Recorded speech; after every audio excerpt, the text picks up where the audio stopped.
if I don't do something here, maybe it won't happen. And that's when overtrying does take place. Russ is busting his ass to play for this football team, and he's doing everything he can, and I would never, ever think twice about anything but that. But that doesn't mean that he can't fall prey to it, too. He'll come back, and he'll be great. He will. Well, whose fault is it that he's overtrying? Okay, yeah. It's interesting. Listen. I've said this yesterday, so I don't want to go into it again. Like, what does Seattle do well? And everything that is connected to Russell is always really good. But outside of that, if it's not connected to Russell, game to game, you don't know what you're getting. So is it a defensive philosophy? A lot of people want Ken Norton Jr., the defensive coordinator. They're, like, done with it. Pete has been historically pretty loyal to certain assistants, like a lot of coaches are. Right. I think there's a feeling around some people up in Seattle. He's been too loyal to Ken Norton, and that he needs to make a change there and go get a young DC or whatever. So, we'll see how it plays out. But I'll tell you this. Even look at their draft picks. The draft picks that aren't connected to Russell Wilson have been very hit and miss. Well, they're in a very interesting position now after that loss because they're now on a short week. They play the Cardinals on Thursday, who they just lost to. This is one of the biggest Thursday night football games I remember. This is a huge Thursday night football game on Fox. This is a must-win for the Seahawks. There's total urgency. Yes. I mean, they have to. They're now third place in the division. They can't lose to the Cardinals twice. This is a really, really big game. I mean, the turnover is obviously an issue for Russell Wilson, but like Pete Carroll said, he's overtrying because that's all he can do. Like, he has to overtry. He's the last line of defense for this team.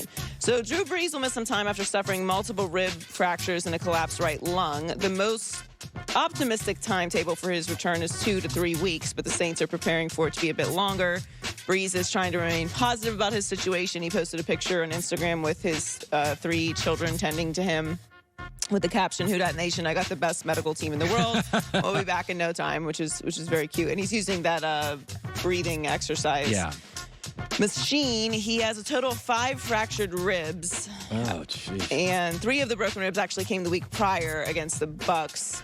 So he appeared to be injured midway through the second quarter after the sack, and it's 2 weeks feels aggressive for this. Oh, God, no. And by the way, if Jameis beats Atlanta and Denver, why would you bring Brees back? Just keep playing Jameis. As long as you're winning, until he's 100%. Just keep playing Jameis Winston. Well, that's why they were lucky with Teddy Bridgewater last year. So that's, we'll have to see. I'm very interested to see what Jameis does. I'll tell you this. They didn't become less interesting. No, I'll throw a theory at you. So Tom Brady has been the most consistent quarterback of my lifetime. Yeah. Suddenly, Tom goes to Tampa, and in 10 weeks, he's been terrible 3 times, mediocre twice, and great 5 times. So why did he get inconsistent? It's Bruce Arians' style create that. So the knock on Jameis is he's talented, but boy, he's inconsistent. Was Jameis the kid who's he likes risk, and the coach is also a proponent of higher risk throws. So Arians and Jameis were actually a bad fit. Sean Payton is much more efficient, New England, detail-oriented. Right. Is he actually a perfect fit? Because I think my knock on Jameis out of college was a little immature and a little loose. Yeah. Okay, well, Bruce Arians is a little loose. A little loose. So we thought Arians is great for Jameis. Could I make the argument what Jameis really needs is a Sean Payton or a Josh McDaniels? He needs more balance. Lower risk. So I think we'll see how it plays out, but I would not be shocked. I mean, Jameis is more talented than Teddy Bridgewater, and at this point, Drew Brees in terms of talent. I think this could actually be very interesting for New Orleans. I'm fascinated to see how it works out. They have the Falcons twice. It's the Falcons at home, then at the Broncos, then at the Falcons. Then, hypothetically, if Drew Brees was ready, it would be at the Eagles, Chiefs, Vikings, and at the Panthers. I would play Jameis until he loses. Like, if he won 3 straight, you get 4. 4 straight, 5. I just want Drew to get a couple of games before the playoffs.